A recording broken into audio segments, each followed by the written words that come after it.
Minha família me contou essa história na minha juventude. Nós vivemos em uma comunidade rural na reserva Navarro, nos Estados Unidos. Minha tia e seus dois irmãos estavam em casa sozinhos, enquanto meus avós saíram à noite para ir a uma reunião, em uma sala do capítulo.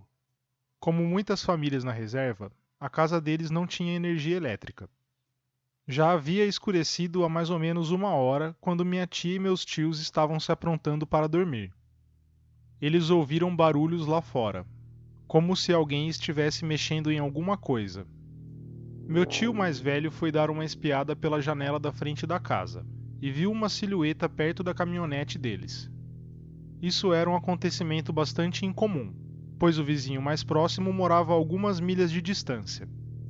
Quem quer que fosse, a figura abriu a porta da caminhonete e começou a fuçar em itens pessoais da família, que estavam dentro do veículo.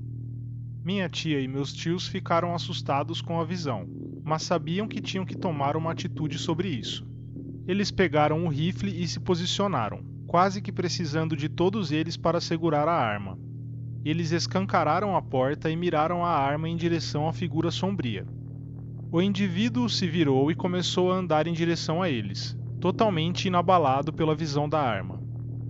Meu tio puxou o gatilho, mas nada aconteceu. A silhueta se aproximou e minha tia começou a sentir cheiro de carniça. O cheiro era tão forte que fez ela se engasgar.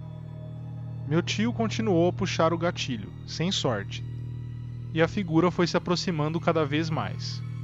De repente, faróis apareceram ao longe, na estrada. Meus avós estavam chegando. O sujeito notou os faróis e começou a recuar, se escondendo atrás de uma árvore que ficava perto da casa. Meu tio mais velho correu para trás da caminhonete com o rifle ainda em mãos. Meu avô saiu do carro e meu tio fez um sinal para ele, apontando para a árvore. A coisa estava colocando a cabeça para fora da cobertura, observando o que eles estavam fazendo. Meu avô correu para dentro de casa, pegou um punhado de cinzas no forno e esfregou na arma. E colocou uma bala coberta de cinzas na câmara de munição da arma. Ele saiu na sacada e atirou na direção da árvore. O que quer que fosse aquela coisa, ela não esperava que a arma disparasse dessa vez. O tiro ecoou pela mata e a criatura saiu correndo em disparada. Minha avó colocou minha tia para dentro e meu avô e meus tios foram atrás da coisa na caminhonete. Não havia muitas estradas ou trilhas por ali, então conforme eles perseguiam a criatura, os faróis não focavam em um só lugar, ficavam tremendo. Meu tio jura que sempre que os faróis iluminavam a coisa, ele enxergava algo parecido com uma mulher, correndo como se fosse um animal, usando os braços e as pernas, em uma posição parecida com a posição de corrida de um urso. Em um certo ponto, meu avô parou a caminhonete, conforme eles se aproximavam de uma queda de mais ou menos 6 metros.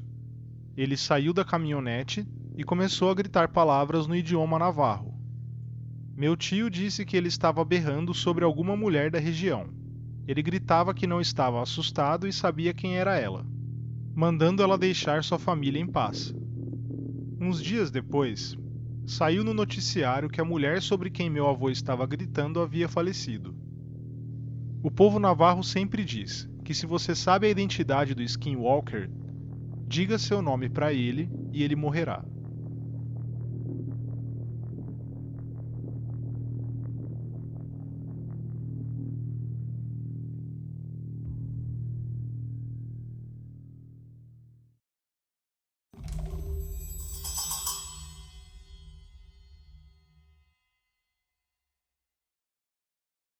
Minha prima morou na agência leste da nação Navarro, em uma comunidade conhecida como Crown Point.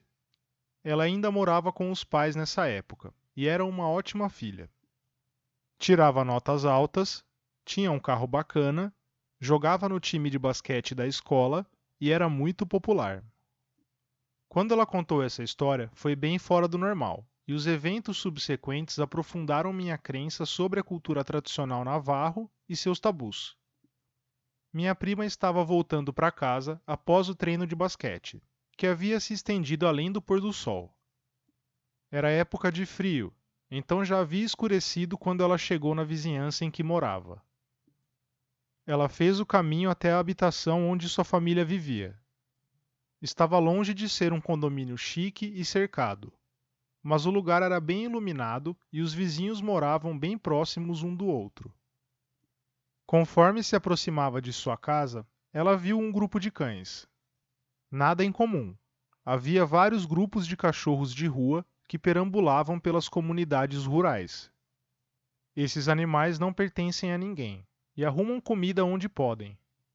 Quando foi chegando perto, ela notou algo bem estranho. Havia 4 cachorros, e eles estavam sentados em forma de círculo, um encarando o outro. Isso não a incomodou muito, até o que aconteceu depois. Por se tratar de uma comunidade residencial, minha prima não podia acelerar muito nas ruas do lugar. Então, ela lentamente passou pela reunião canina e tomou seu rumo. Conforme ela continuou seu caminho, ela notou, em sua visão periférica, que alguma coisa estava correndo ao lado do carro. Ela não se importou muito, até passar reto em uma lombada. O impacto da passada fez o carro todo chacoalhar.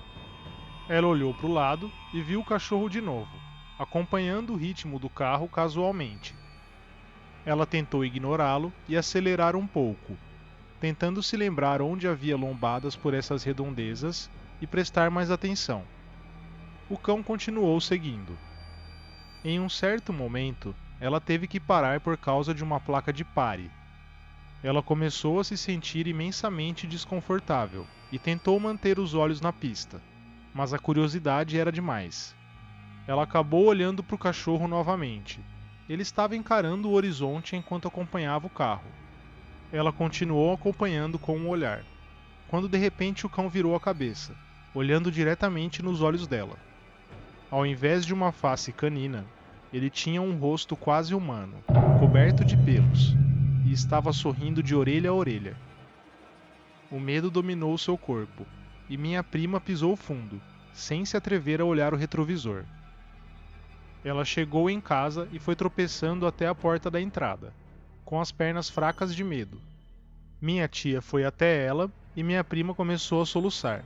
Ela contou tudo para minha tia, e elas marcaram um encontro com um curandeiro no dia seguinte. Naquela noite, enquanto tentava descansar, minha prima ficava virando de um lado para o outro na cama e se sentindo muito mal, sem conseguir o descanso. Ela conseguia escutar pessoas lá fora, rindo e conversando no idioma navarro, mas não deu muita bola por se tratar de uma região residencial. Na visita ao curandeiro, ele contou para minha prima que ela teve muita sorte. Era um skinwalker, e ele não teve intenção nenhuma com ela. Ela simplesmente encontrou com ele por coincidência, enquanto ele levava infortúnio para outra pessoa. Ele também disse que os risos e conversas que ela ouviu durante a noite, enquanto tentava dormir, era o skinwalker conversando com seus amigos, contando para eles que alguém o tinha visto e se assustado. O curandeiro falou para elas que se o skinwalker estivesse atrás dela e ela o tivesse visto, como aconteceu, provavelmente ele teria tentado matá-la. Depois desse encontro, minha prima sofreu muito, psicologicamente, e teve que abandonar os treinos de basquete por um tempo. Ela passou por algumas cerimônias e acabou superando tudo com o tempo. Minha mãe nos contou essa história muitas vezes, geralmente quando a energia de casa caía. Eu perguntei para minha prima sobre os relatos, e ela confirmou que tudo é verdade, mas falou que não se sente muito bem em falar sobre esse assunto e relembrar todo o ocorrido.